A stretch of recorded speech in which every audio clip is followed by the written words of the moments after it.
J'ai reçu du président du Conseil de gouvernement la lettre suivante. Monsieur le Président, j'ai l'honneur de vous prier de bien vouloir soumettre à la délibération de votre Assemblée législative les projets de loi suivants.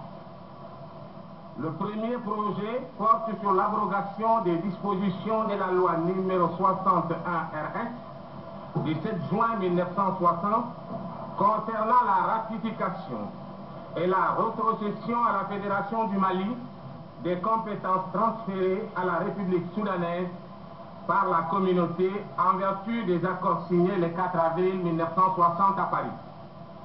Le second projet concerne la proclamation de la République du Mali, État indépendant et souverain. Le troisième projet érige l'Assemblée législative de la République soudanaise en Assemblée nationale de la République du Mali.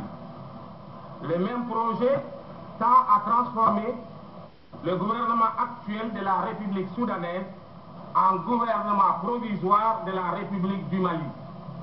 Le quatrième projet a pour objet de modifier la constitution de la République soudanaise pour l'adapter à la situation nouvelle résultant de la proclamation de la République du Mali État indépendant, libre et souverain, libre de tous engagements et liens politiques. Auditeurs de Radio Mali, en ce jour mémorable du jeudi 22 septembre 1960 est née la République du Mali. Une république indépendante, absolument et totalement indépendante de tous les liens politiques avec la France. Indépendants, nous le sommes à compter de ce jour. Une indépendance que nous devons à nos leaders, à nos anciens, nos aînés, à l'action constructive et courageuse des dirigeants de l'Union soudanaise RDA, dont le président Modibo Keïta s'est fait le porte-parole au congrès extraordinaire qui a tenu ses assises ce matin à Bamako. Chers camarades, à la conférence territoriale du parti, il y a 3 semaines, nous nous sommes contentés d'un exposé objectif du déroulement des événements de Dakar sans en tirer les conséquences. Nous avons par la suite pris un certain nombre de contacts qui ont projeté plus de lumière sur les origines plus ou moins lointaines des événements. La République soudanaise indépendante n'a fait qu'usage de son droit à l'indépendance. La réalisation de l'unité nationale sera le ferment de la mobilisation générale des populations jusqu'aux confins du Sahara. Son développement économique appelle à des sacrifices pour sortir le pays d'un possible isolement. Face à cette éventualité, il s'agissait d'envisager les voies et moyens pour une économie socialiste et planifiée.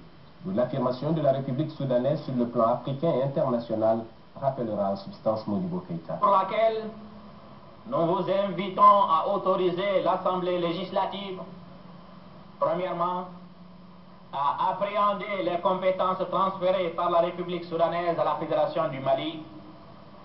Deuxièmement, à proclamer comme État indépendant et souverain la République soudanaise.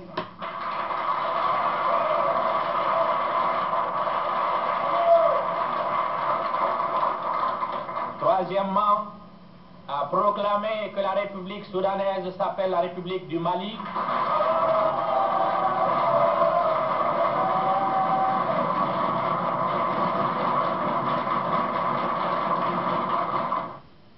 La République soudanaise est proclamée État indépendant et souverain sous le nom de République du Mali. Le Congrès opte pour la construction d'un État socialiste. Une présidence de la République est instituée, confondue avec le chef du gouvernement. Un régime de type parlementaire est maintenu. Le chef de gouvernement est responsable devant l'Assemblée nationale et exerce les attributs de chef de l'État et le pouvoir exécutif. Les ministres sont responsables devant lui.